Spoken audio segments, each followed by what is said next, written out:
You ask Tiger to solve. This deals with linear equations with one unknown. The final result is u equals 8. Let's solve it step by step. Simplify the expression.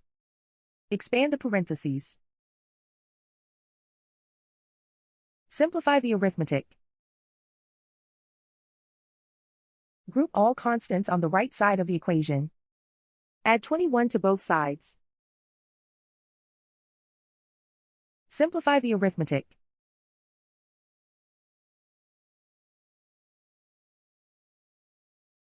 Isolate the u.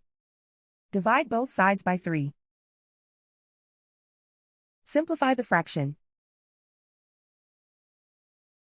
Find the greatest common factor of the numerator and denominator.